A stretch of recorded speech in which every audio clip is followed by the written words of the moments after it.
The NASCAR Camping World Truck Series is back on speed after a 3-week vacation. The trucks take on the half-mile Martinsville Speedway. Welcome to the NASCAR Camping World Truck Series Kroger 200 final practice on speed. Our first practice earlier today was shortened by rain showers. Now the temperature has risen to 74 degrees. Mostly cloudy skies, but we're seeing some sun peek through there to make sure the track stays dry today and competitive for the drivers that are going to take to the racetrack in just a few moments. Hello everyone, Rick Allen, Phil Parsons, and recently added Michael Waltrip just ran right up here so he could be a part of this. But this will be the 22nd race at Martinsville Speedway. A lot of history here. Who do you think comes into this as your favorite with tomorrow's race? Well, you got to think about Kevin Harvick. He won here in the spring. Right. He's back here with the same team, obviously. So Kevin Harvick is going to be a guy that's going to be very good. Talked to him right as Sprint Cup practice was getting ready to start. Said, how was your truck? He said, really, really good. Very abbreviated first practice session. And Michael, you know that when you get on the racetrack first, whoever's first on the racetrack takes a long time to get enough rubber on the racetrack till you know what you have. I'm not even sure those guys ran enough to even know what they had yet. Well, and that's what I love about this practice, Phil. The Cup cars just got done running, so the track's in great shape. These guys had a chance to go out, run their trucks a little bit this morning, make sure they liked where they were. If they didn't, they could make some wholesale changes. We're real fortunate to be able to set in and watch this final practice because it's going to be intense. Right. These guys know very little about their truck. They might think they like it now, but they're going to adjust and they're going to work hard during this this final practice to make sure they got something they like tomorrow. It was abbreviated, but this is our first practice top 10. Skinner was the quickest, the only one breaking that 20-second mark. I would expect we'll see quite a few more drivers break under 20 seconds in this final practice. Yeah, I would think so. And there's a 3-time winner, Mike Skinner, right there. So you know he's going to be very good. And there's Kevin Harvick back in third. Watch him. Two guys that are going to be covering the stories from pit road, Adam Alexander and Ray Dunlap. Ray, what's happening? Well, Rick, listening to Phil, I think you're very right. You obviously think that KHI is going to be good when we talk about Martinsville, but Kevin Harvick and Ron Hornaday do not have their favorite trucks here this weekend. The truck that Harvick used to win with in the spring, it got wrecked at St. Louis, and Hornaday lost his favorite short track truck earlier this season too. So both of them with newer equipment here and a little bit of an unproven. I asked Rick Wren what they learned in that first practice, and he said, everything we did there you can throw away. Now that the Cup cars have been on the track, this is brand new, and they made a big change in the setup for the 33. Adam? And Ray, Ron Hornaday is the point leader, but there's no one hotter at all the Camping World Truck Series than driver 13, talking about Johnny Sauter. He's been in the top 5 in 5 consecutive races, and most recently he won 3 weeks ago at the Las Vegas Motor Speedway, his first victory of 2009. When the trucks came here in the spring, Sauter had a mechanical problem, but once they got it fixed, he was one of the fastest trucks on track. He expects more of the same this weekend. Watch that 13 trying to go back-to-back. We'll see him in final practice here in just a moment. I saw Johnny Sauter before the first practice and still has a smile on his face. Obviously, he's been able to hold on to that win for the longest since we had a 3-week break. So Johnny Sauter coming off of the best momentum in our series, in the truck series. Wasn't it fun to see him building up to that win, though? Sometimes wins come out of left field, but that team was on a roll on top 5s, and they parlayed that into a victory. That had to feel good for them because, you know, as good as a top 5 feels, eventually you're going, oh, how many of these do I have to have before I can get a victory? And he won at Vegas, went out west and took the victory. That's fun for that team, and I'm glad to see it. That's fun. That's a team that now is a 2-truck team, Thor Sports, that are right up in the front of the pack. And that was 5 top 5s in a row for that team for Johnny Sauter and his bunch. Yeah, they definitely have been on a roll. Now we come to the final 5 races, and our next 2 races, this one and the next one, are the ones we've always marked on the schedule as here are your hurdles that you've got to overcome to be good and to potentially run for that championship, which is what Ron Hornaday is looking like he's doing right now with 197 points over Matt Crafton. Well, we have a situation now that Ron Hornaday's going to have some trouble. He's not and this track in Talladega could be it. Those are the 2 unknowns, or the givens, that these are the places this week and Talladega next week that something could happen like that. But hey, that team has been awfully strong this year. I don't look for them. They're not going to cause any problems, I don't think, but they could be a victim of some problems. And as the trucks take to the track, think about this, Phil. Last lap last year, what happened to Johnny Benson? We talk about this place being a game changer, a place Johnny that was out of his control. He was rolling home to a 2nd place finish, got spun out and finished in the 20s. That's 100 points. You give up that right now at this stage of the game, How about the spring this year? Kyle Busch was riding along in second. Obviously, Kyle Busch not in contention for the championship, but he had a quarter panel that was bent out. He tried to use the inside wall to straighten it out. Hit the commitment line, was black flagged and finished way back. So anything can happen at this place. Yeah, and remember a year ago, Kevin Harvick and Ron Hornaday both running out of gas in the final laps of this race. So they looked like they were going to finish 1 and 2, and next thing you know, they're back there in 20th. And we have to remember, this is the 200-lap race. The spring's 250. We don't talk about fuel mileage as much in the spring because they know the guys are going to have to run 70, 80 laps. I heard guys in the garage here this morning talking about getting 15 laps, 20 laps, and coming to pit road and being done. Yeah, and when they come to pit road, and this is what you love about our sport. People ask me, the fans will say sometimes, why? I do the Twitter thing, and they'll Twitter me, why do they cut their gas mileage so close? Because you have to. You know, they're going to pit, listen to this, they're going to pit on lap 15 or 20. And they're going to then know they can't make it to the end, but they ain't planning on coming back in. They're going to rely on the caution flag to gain them the extra laps that those teams need to get to the finish line. Thus, pitting before other trucks that might be able to outrun them if they're ahead of them, but they put them behind them and hope they can keep them there. And they know this race averages about 60 to 65 caution laps. So they have that put in their memory bank as well. So they know, they know they can count on at least 50 typically. So that's what they're looking at. And that's a fourth of the laps of this race. I mean, it's a short race, just over 100 miles. Now, let's talk strategy. As far as, Michael, you just came off the racetrack. What does a truck have to be as far as handling for it to be able to run up front, pass other trucks? Do you have to have great brakes? Do you have to have good acceleration coming off the turns? What is it? Yes. Good job, Rick. You've been paying attention. All those things are really important. But what I like about Martinsville, we're going to take one factor that we deal with every other racetrack on the circuit, and we're going to take it out of play.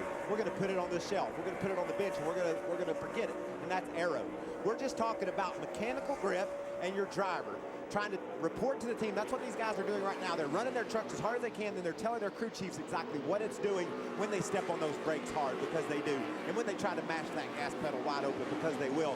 And they report that, and so between all the springs and shocks and wedge and sway bars, that's what we're working with today. We're not worried about our aero platform at all, and I think that's a little bit refreshing.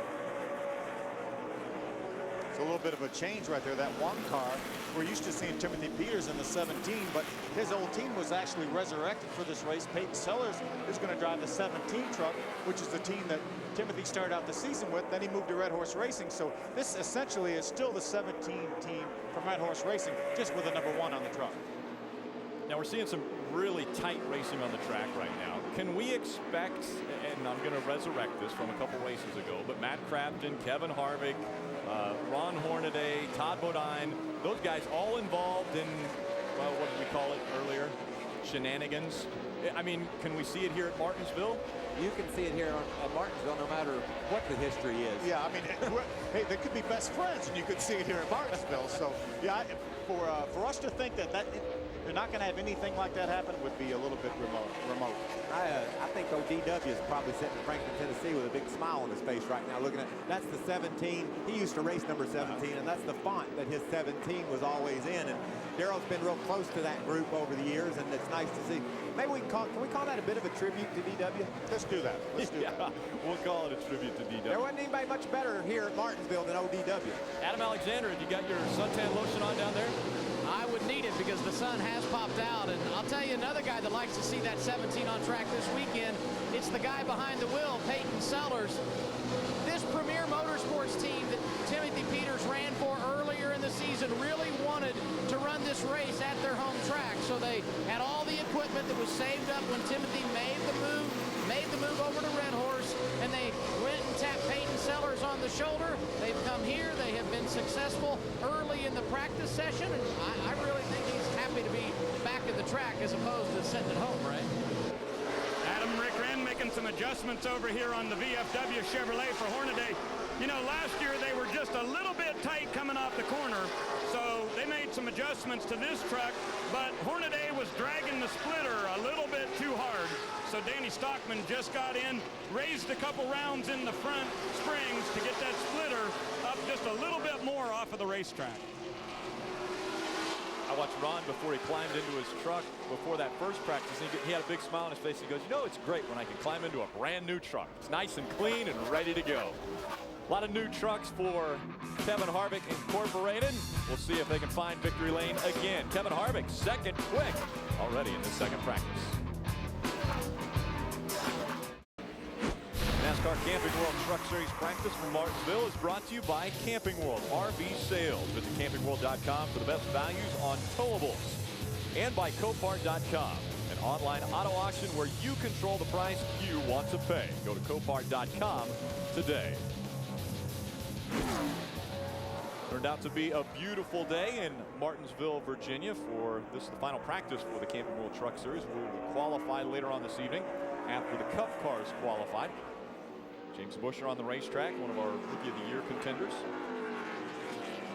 James has been persistent in all those races, Bill. We've seen him fall behind a little bit early, get a Aaron's lucky dog here and there, and turn it into some good finishes. Very consistent. A lot of top 15 finishes this year. A couple spots back, our Rookie of the Year leader, Johnny Sauter. And then a few more spots back, the Strut Masters, #1 of Timothy Peters, Adam Alexander. And Rick, I was just talking to Timothy's crew chief, Chad Kendrick, and this team has worked very, very hard in preparation for this race. Timothy lives 15 minutes from the Martinsville Speedway, so this is a race that is very, very important to him.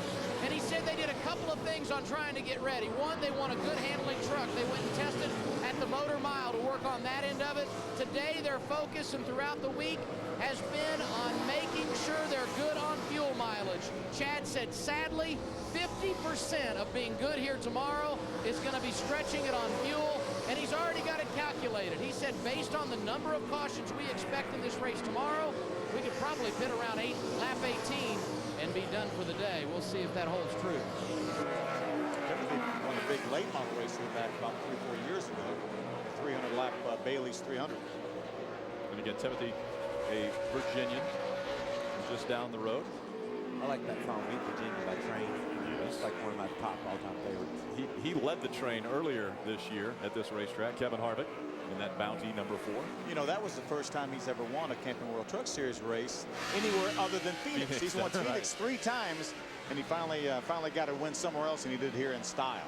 You know, I think it's interesting. We're at the smallest track on the circuit, and we're talking about a train, and it will be. They'll be bumper to bumper, 1st through 20th, when they come across the checkered flag. We're going to the biggest track we race at next week, and it'll be a train. It'll be a train. What the heck? Ray Dunlap. You know, guys, talking about Kevin Harvick, he's one of those drivers that's on the list having won in all 3 of NASCAR's major top divisions. However, he has never won a pole in the Camping World Truck Series, and John Monson will be calling the shots for him this weekend. Harvick telling him some information, and he was very, very happy in the first practice. Just a little bit tight in the center of the corner right now. They're making an adjustment with a rubber in the spring in the rear. But right now, John Monson has his ideas set on getting Kevin Harvick his first ever pole in this series. And obviously, when you start up front here, that can be a huge advantage at Martinsville. And remember, Kevin did not work with John Monson here in the spring. He was with Ernie Cope and his Nationwide guys, because he was actually one of 3 KHI trucks. And the other truck was, John Monson worked on the other truck with Ricky Carmichael. That's right. Ray mentioned the benefit of starting up front. The average starting position for the winner of this race, 7.7. So starting up in the top 10 is very helpful. As you mentioned, gas mileage is going to come into play. Rick Crawford has been to victory lane before at this racetrack. 2004, Rick Crawford was able to put in victory lane. Remember that bad wreck he had at Atlanta just a couple weeks before that? He came up here in a lot of pain, and obviously this is one racetrack that you use your both feet extensively because you're on the brakes so hard, and Rick was able to dominate that race and get the victory lane. Remember Gene Need slipping around behind the toolbox? We couldn't find him. We couldn't find him. Trying to keep everybody off of him. He didn't want to talk to anybody. Got the victory that day. Matt Crafton out on the racetrack. Crafton in this session currently 12th quick. He was 12th quick in our first practice session as well. Crafton 197 points behind Ron Hornaday. So Crafton needs to do something amazing tomorrow during the race, and he's going to have to hope for Hornaday to have problems. They continue to work on Harvick's car. It's pretty quick. How about Stacy Compton? He's a Virginian as well.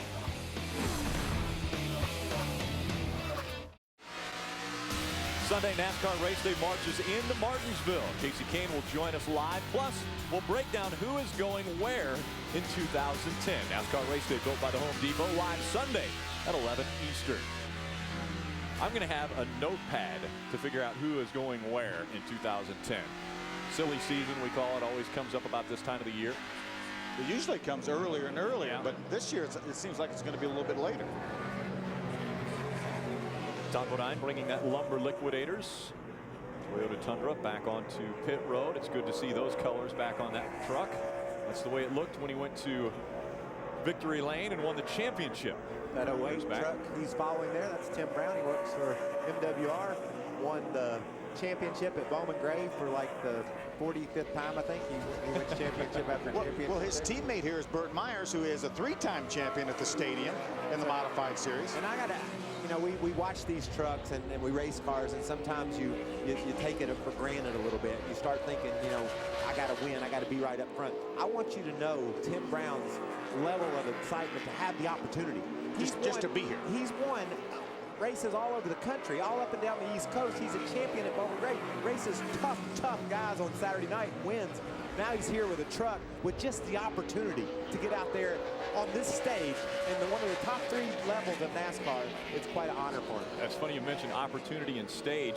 Right now, Brian Scott is 4th in the points, and only 82 points separate 4th from 7th. And again, this year in the Camping World Truck Series and the Nationwide Series, the top 5 will go to the banquet at the end of the year and be on the stage.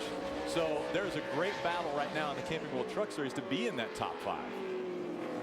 Mark Davis, one of the diversity drivers for NASCAR, the number 19 on the racetrack. The WHR 96.3. HU. Oh, did I forget something? You forgot the U. Adam Alexander, how's that 16 doing? And actually, we're going to talk about the 6. No one in front of it, Colin Brown, who made his career debut here a couple of seasons ago. And this is a racetrack that has not been too good for Colin. But they feel like they have some things solved for this weekend. They have tested and prepared very much. In this session, he's fighting loose off the corner. They are making some changes. Mike Bean feels like he can put him where he needs to be. Currently in the top 10 when you look at the board, and this is a team that announced they are making a move at the end of the season. They will go to the Nationwide Series. Conway going with them as sponsor. That'll be a tough loss to see Colin. He's been a staple of the Truck Series the last couple of years. Saw Jack Rouse looking on there from the pit wall. You know, neither of you mentioned Dennis Setzer when I asked who would be good at this racetrack. And I mean, if you look at the list of virtually every record, top 5s, top 10s, starts, wins, Dennis Setzer's name is the top of virtually every list. But he does it in a sneaky way too, doesn't he, Phil? He's very sneaky. He's so fun to watch. It's typical Dennis Setzer style. He's probably not gonna get mentioned as much because of the way he goes about it, but he'll just consistently and steadily move up the ladder, and he'll make his pit stop as early as possible. He uses his brain along with his foot, with his feet to get the job done. And we've seen it over and over again when we look up with 20 to go. Who's up there in the top 5, top 3 or 4? Dennis Setzer. You know, he holds the record from winning from the farthest back. Right, here we talk about how important it is to qualify in the top 10, where he started 33rd or 34th here and won. So Dennis Setzer knows how to get it done. We talked about Mike Skinner being a 3-time winner here. Well, so is Dennis Setzer. Mike Skinner and that PC Mylar Navigator. Number 5, Ray, what's happening with the team? Well, interesting, Rick. This race here this weekend will be Skinner's 200th start in the Camping World Truck Series. And if he is able to win the pole later this afternoon, it would be his 50th pole in the series. That's 1 in every 4 for you and Phil to figure that out. But I'll tell you, he's very, very happy with this truck. Eric Phillips just put a new set of shocks on the front. He didn't like those at all, so they are back to the original setup on this Tundra. This is chassis 106, and this is the truck that Skinner used to get his last 2 most recent wins at Iowa and at St. Louis. Caught a glimpse right behind Mike Skinner a few moments ago was Johnny Sauter. We talked about Johnny winning Las Vegas, obviously our last race. And you know, his older brother Jay also was a winner here in the Truck Series. So how many sets of brothers do you think have ever won in the Truck Series for you two guys? brothers that have won in the Truck Series. Russell knows. Well, Russell and I have already discussed Russell's this. raising his hand over in the corner. I'm going to guess 3 sets. But you got to name them. You can't just guess a number. What do you say? I would say it's 2. Okay. It's Labonte and Bush's. The Labontes and the Bushes. Yeah, that's right? true. What did we not talk about Johnny Sauter winning in Las Vegas? Would that not be 3? Yeah, but I'm trying to figure out. Jay. Oh, Jay Sauter won. Okay, I was trying to remember the other Sauter that won. Sometimes when Phil talks, we don't listen. I love when Parsons does research and then he breaks it live on the air to us. Don't you guys love that? He's helping me out here. He's helping me out. You would be amazed. He got the hard 2. He got the hard 2. He missed the obvious one. Yeah, the obvious one. You'd be amazed what all you'd learn if you'd actually listen to Phil every now and then. I know what I'd do to him in the next break if I was sitting up there. Hey, Phil, didn't I do a trivia question on that once? You might have. No, you didn't, Ray, and let's not revisit that. I tried, but we never got. We never got the right answer. It had something to do with brothers, but you didn't even know the answer, Ray. Much less the question. I guarantee you, Ray could tell us the chassis numbers they all ran when they were in when they won. Bernie Sadler, yep, our broadcast partner, carrying the Virginia Lottery colors on his number 48. Great looking truck. Yeah, it is. Last time Hermie ran was at Bristol, had a great qualifying effort, finished I think at about top 15, somewhere maybe 16th, 17th, so had a pretty good run. Looking for another one here. As we watch Hermie Sadler, on final practice at Martinsville. We'll be back with more on Speed.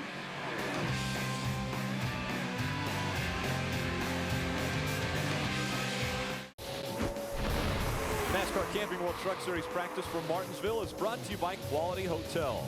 Rates and rooms to put you at ease. Book at qualityinn.com. Ball is in the air. It is, and it's looking beautiful here in the Southern Virginia area as the trees begin to change. Take a look at our Copart track description of this, what we always call a paperclip shaped racetrack. This may be the most unique racetrack that we run on the circuit. Obviously, a paperclip. Basically long straightaways by very, very tight corners. You know, they say the corners are banked 12 degrees, but boy, driving this track, they've never seemed to be banked that much. No, they don't. And you're busy the whole time, Phil. We're talking 20 seconds to make a lap. You only run just past the start-finish line before you're hard on the brakes and negotiating your way into the turn. Then you got to figure out how to get all that horsepower to those back tires that come up off the turn. It's a physical workout. You mentioned they say. Who are they? Hank Parker Jr. Oh, we love when Hank would say that. What? Who are they? Johnny Sauter is the man of the hour. At least he has been for the past couple weeks. Most recently visiting Victory Lane in Las Vegas. Up in the 4th spot during this practice, so obviously he's going to be somebody they're going to have to deal with tomorrow afternoon to get a win here. You know, he may have been able to win 2 in a row. Looked like he may have had the best truck at Loudon, New Hampshire, and ran out of fuel on the racetrack, fought back for a 5th place finish, but he could have been 2 in a row right now. Now, how much does momentum come into play with confidence as far as a race car driver? You get that win at Las Vegas. How much confidence do you bring to the racetrack to maybe challenge, to push the truck a little further? Hey, don't you think it was building, Phil? He was gaining confidence every week as he finished top 5 after top 5. The victory, I think, was icing on the cake, but he was I'm sure he's pretty full of himself when he got to Vegas, thinking, these guys are going to have to deal with me. And when he unloaded the truck, he was fastest in practice, you know, sat on the pole and really dominated the entire weekend there. That's what Jimmy Johnson was able to do over at Charlotte. I don't remember, Phil, I was thinking about this. I don't remember anybody winning all 3 practices, getting the pole, and winning the race. That's a major weekend that the 48 team had at Lowe's. Same type of weekend for this team at Vegas. What incredible stats. Speaking of Jimmy Johnson and that team, when it gets chase time, are they on their game or what? Well, I have this opinion that, you know, Chad Knaus and those guys, they bolt that car together with their hearts week in and week out from the beginning of the year all the way to the championship season. They give it all they got. But somehow, Jimmy elevates a little bit when he starts to get when the chase comes around.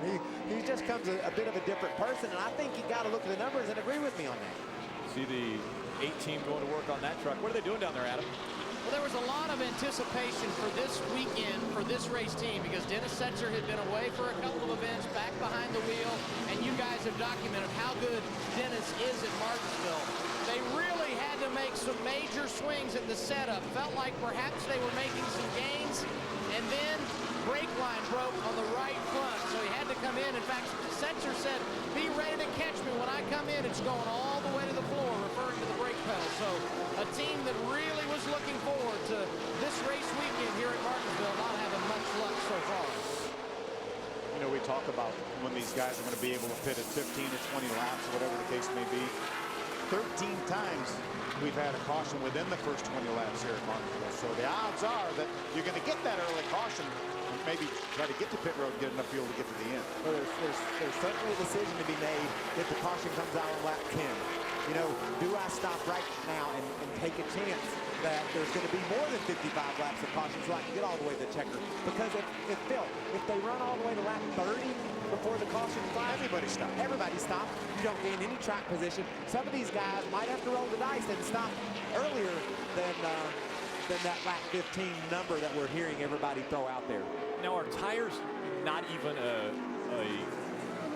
variable in this race? I mean, you not have to change tires? Track position is more important than tires, I believe. But if this race were to go green for an extended period of time, and you get down with 50 to go, and there's only 12 or 15 guys on the lead, we don't see this very often. But if that happened, then there's some guys that'll come to pit road and get some tires to try to improve their position. Yeah. We've seen it both ways, really. We've seen where tires really made a difference towards the end, and then we've seen where the track position overrode the fresh tires.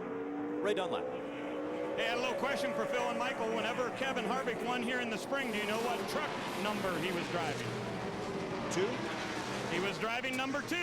And do you know what number he's driving today? 4. And do you know why? Here's why. Guess what? The number 2 is 34th in owner's points.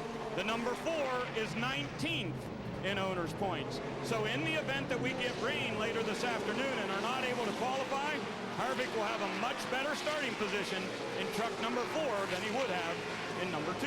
Yeah, Ray, in addition to that, though, that number 4 truck has run all the races this year, so that truck will remain locked in the field because he's in the top 30 in owner points, where the 2 truck only runs sporadically would not be. So basically, if he's in 4 rather than 2, he's going to start twice as good as he would have. Yes, if you do the math. If you do the math. You have done the math. We talked about getting into this race. There's 6 drivers that are attempting to make their debut. Dan Brody, Burt Myers, Tim Brown, Derek White, Wheeler Boys, and Chris Lafferty all will try to qualify their way into tomorrow's race.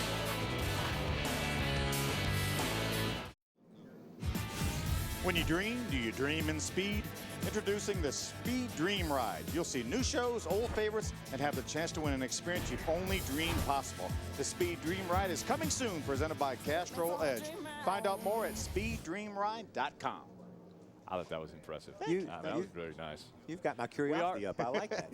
Check it out. Speeddreamride.com. Yes, absolutely. Check Did you it hear out. that guy singing in the background? He's all. Yeah. We are under caution.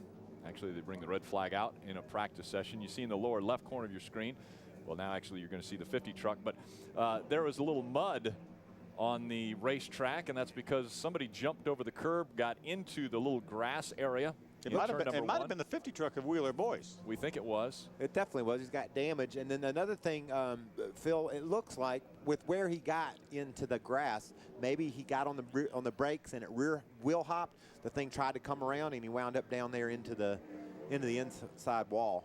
That's awful early to be crashing. You remember back in the day when the inside of the racetrack, the grassy area had a bunch of car trailers lined up, just open trailers lined up along the inside. And flowers. Weren't there flowers there? That's exactly what it looked like right there. You can see he makes some contact with the inside wall. But right about the time he was going to get on the brakes, more than likely had too much rear brake. And that thing will jump so fast. We saw Sam Hornish do the same thing in cup practice earlier today. I was following along behind Sam, and if those back tires get to jumping, when you get on the brakes too hard, you get them skipping, it'll spin around so fast you won't understand what happened. And Wheeler said, well, darn, guys, I was on the straightaway and I just had a crash. That's how easy that can happen. Let's take a look at our Sprint Now moment. This is real time with the 50 truck. That's the Now Network. Watch how early Just past the start-finish line, he gets on the brakes and just around it goes.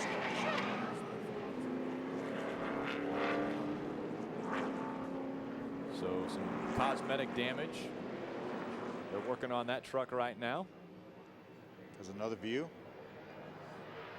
His dad, Trevor Boys, competitor in the NASCAR Cup Series when I started. Yeah, back in the the 80s, back in the mid-80s, yeah. Drove for James Hilton. Sure did. Had a big Canadian leaf, maple leaf on his hood, that red car. I remember that really well. Older I get, the more I remember stuff. I guess it that's usually works the other way. Actually, that's good because I got more to remember. What's taking place in your life. Again, we're under caution for the first time in this final practice. When we come back, more continuing on the half-mile Martinsville Speedway. Tonight on Speed, tune in as Greg Biffle, Johnny Sauter, and Timothy Peters stop by the ultimate Friday night house party. Don't miss NASCAR trackside from Martinsville tonight at 7 Eastern. NASCAR on Speed. Be there. That guy's got his flag upside down. He did not put his flag up the right way. That's the NASCAR you saw. There's a 17 of 50th anniversary flag. So that was an old one. You just tune in, you might think there's Timothy Peters, but it's not. That's Peyton Sellers. Peyton Sellers driving the DW Tribute 17 truck. He's catching Brett Butler there. Brett's Lone Max truck going a little bit high in the corner, giving room for Peyton to get under him. Brett's racing a lot of short track, doing a lot of that ARCA racing and trying to get us some experience and getting a chance here in a truck. Learn something here from Peyton Sellers. Peyton's run a lot of laps here. Sure has.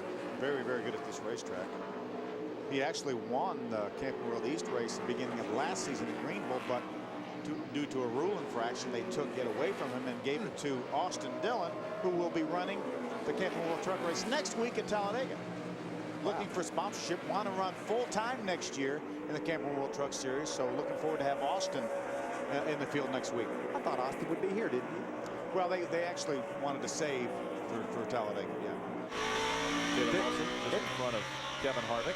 It's expensive to run one of these races. I mean, you come into Martinsville, these guys that are going to have a chance to win this race like Kevin Harvick would, it could cost upwards of $75,000, $80,000 just to come here and race a race. And that's why sponsorship is so important in our series, and that's why we all appreciate the fans so much, because the fans supporting Bounty and Kroger that are on this truck for Kevin Harvick are the reason why they're here. So that's what makes the whole NASCAR world go around, is the fans being so loyal and supporting the sponsors that sponsor their drivers. I mean, that's what all the sponsors have always told me, is the fans are intensely loyal to the products and the people that help the series.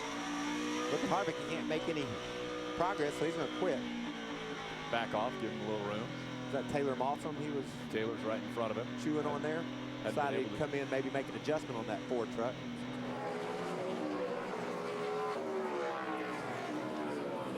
You know, we talk about this racetrack. We talk about how things can happen here. And watch this now. This is Derek White in the 12 truck. He's going to bounce off the curb here. And watch what happens to that truck. You see that? Now, that was pretty innocent right there. But what if we were in the race and we had 36 trucks on the racetrack and somebody was on the outside of him? Well, he's going to make contact with that truck on the outside. He's probably going to get run into from behind, and we're going to have a caution flag here, and we're going to get some of those 55 laps under caution that they average. And then the reason why we always have a caution pretty much in the first 30 laps or 20 laps of a race is because about lap 15, the leader catches last place. And when the leader catches last place, things get exciting, because all of a sudden, if you're running 24th or 5th, you start saying, I got a truck here, I got to get going, I got to pass some people, I don't want to go a lap down early. So business picks up. You're exactly right. And if I can't pass them, I may need to knock some of these guys out of the way. There's a chance I need to root them a little bit. Adam Alexander. Timothy Peters currently second on the board. That because they made a qualifying run and they weren't completely satisfied with their results. So you know what they did? They came in, they cooled him down, and he is currently making his second mock qualifying run in this practice session. The average starting position of a race winner at Martinsville, 7.7. That means you need to be at the front if you're going to go to victory lane. Peters' team working very hard on ensuring he will have a solid qualifying run later today.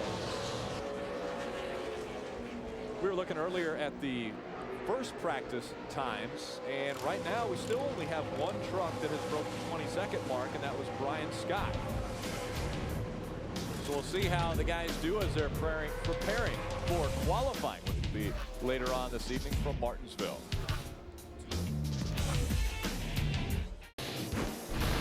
The NASCAR Camping World Truck Series practice from Martinsville is brought to you by Camping World's Destination Recreation Sweepstakes. Log on to campingworld.com/racing. This is the last week to enter for weekly giveaways. This week, one of 5 Honda generators. Tomorrow on Speed, things are looking to heat up. Matt Crafton will look to gain more ground on points leader Ron Hornaday in the NASCAR Camping World Truck Series. Trade some paint at one of the series' tightest tracks. Don't miss the NASCAR Camping World Truck Series live from right here, Martinsville Speedway, tomorrow at 12:30 Eastern. Bumper Cam is that makes me moving dizzy a little bit down on pit road there. We hope that Bumper Cam will stay intact, but when you come to Martinsville, sometimes you got to use the bumper to get by some of the other trucks. We'll be right back. Welcome back to Martinsville Speedway.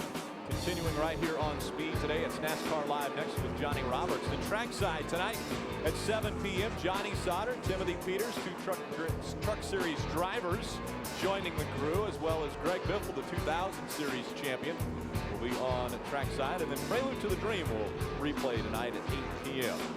Nice little Camping World Truck Series flavor on trackside tonight.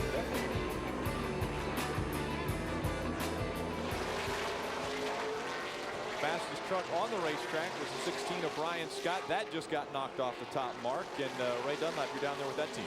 Well, yeah, Rick, and you know, we started doing some qualifying runs here. Brian, I heard you talking with Jeff Hensley about your air pressure. You got to figure it out where you can go fast? I think we did 2 runs, and we did one that was a little tight and one where we did a little bit too much of an adjustment.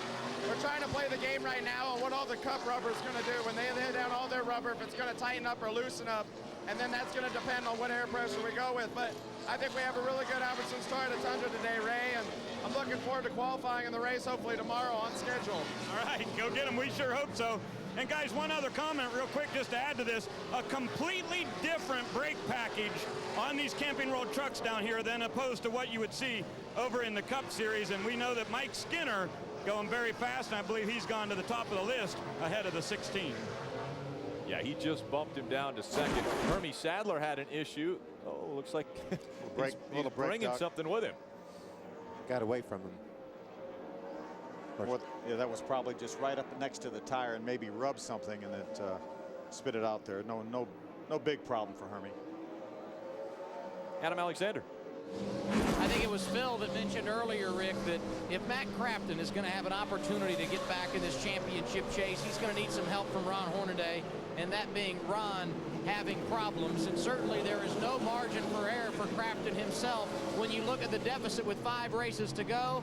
Well, today, not the kind of performance they would have hoped for. Outside the top 15, a good portion of this practice, tight has been the word. He simply cannot get the truck to turn. They've made a number of trips to pit road. They have had a number of different packages they have thrown at it, none of which have made a difference. He sits 16th. They have not made a qualifying run. A very difficult situation for a team who has been solid all season long.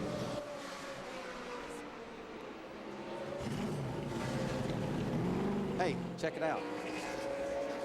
If that one guy would move, instead of seeing his back, you'd see Ron and John from Red Rocks on his hood. Great place.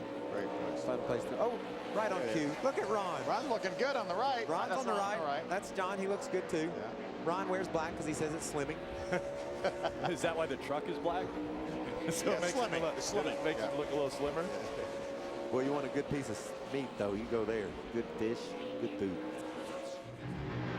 Menards, 88 of Matt Crafton about to head back out onto the racetrack. We'll see if they've got it figured out. Maybe loosen that racetrack up a bit. Talked to Matt the other day on NASCAR Race Hub, our new show here on Speed. It's only been on a couple weeks, and he said they did a lot of testing at Sandusky Speedway, which is essentially where their shop is. The land that the Speedway is on backs up to Duke Thorson's land. So said both he and Johnny Sauter did some testing at Sandusky Speedway. And he thinks that that's the best place to test for Martinsville of anywhere in the country.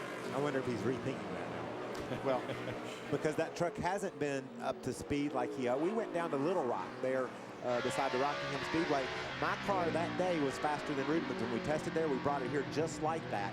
Rudiman was up toward the front and I was down toward the back. So, you know, testing is very valuable. You can learn a lot, but also like what happened at Sandusky. They loved what they did there. They liked what they learned and what they saw, but it just didn't relate to the paperclip here in Martinsville, and it set them back a little bit. They can overcome it. They'll talk to Johnny Sauter, their teammate. They'll make some decisions. We've seen it week in and week out. They'll get that thing right, but it certainly started them off maybe on the wrong foot. Just 3 or 4 places. They can talk about Little Rock. A lot of trucks have gone there. Sandusky, Caraway Speedway, and Ashboro. I know Rick Crawford was telling me that they went there earlier this week. Thought they were very, very good. Right now, he's 4th on the board, so that was good. Motor Miles, another place that some of these trucks will go to try to test for this racetrack. I mean, we've heard people going all the way out, out west to Colorado Speedway just to try out some different things on their truck that they want to learn when they go to, say, a Richmond, Virginia, or wherever they go. They don't.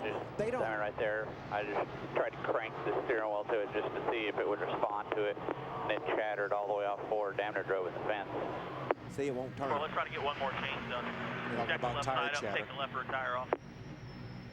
So anyway, these guys won't let any part of this country bind them when they're thinking about trying to go figure out something about their truck. Johnny Sauter just jumped up to 4th on the board. Made a mock qualifying run, ran a 20 flat.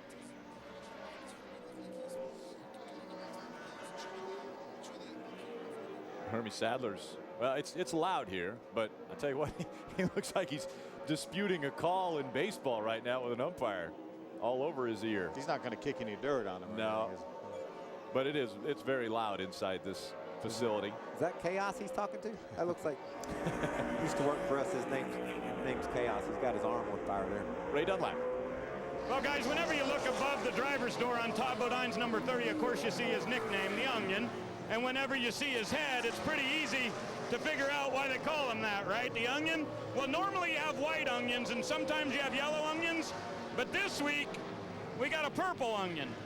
Well, it's not really purple. Actually, it's pink. He's celebrating Breast Cancer Awareness Month, but normally the yellow or white onion here, but it's a whole different color this weekend. And the Onion is currently 8th quick in this final practice, as he looks like he's done for the practice session, sitting on the wall. I think everybody's done, Rick. You know, you mentioned the NASCAR Race Hub. Coming up this week, we will have 2 truck drivers that are making history at Talladega, the Wallaces. And when I say the Wallaces, normally you think, well, is it Kenny or is it, Rusty or Mike? Well, it's Mike and his daughter, and that will be the first time ever we've had a father-daughter run in a Camping World Truck Series race. So Chrissy and Mike will run at Talladega, and they're going to be on the NASCAR Race Hub this week, so you want to stay tuned for that. There's where you get the famous Martinsville hot dogs. The famous, it says right there on the menu, the famous Martinsville Speedway hot dog. And look, it only costs $2. I think they should have those on the NASCAR Race Hub as well. I was on the other day, and Krista gave me a Diet Coke. They are a little bit intimidating to look at, but they taste good. Delicious. I know that we have a few people that try to break records every time they come here. Bob Dillner's one of those guys that will eat a lot of hot dogs. 27, he said, is his record. Wow. 27 hot dogs. 3 drivers broke that 22nd mark tomorrow at 12:30. Be here for the NASCAR Camping World Truck Series setup with Chris Devoda, and the green flag will fly just after 1 o'clock from Martinsville Speedway. The final short track race of the season for the trucks. Stay tuned. Johnny Roberts is coming up next.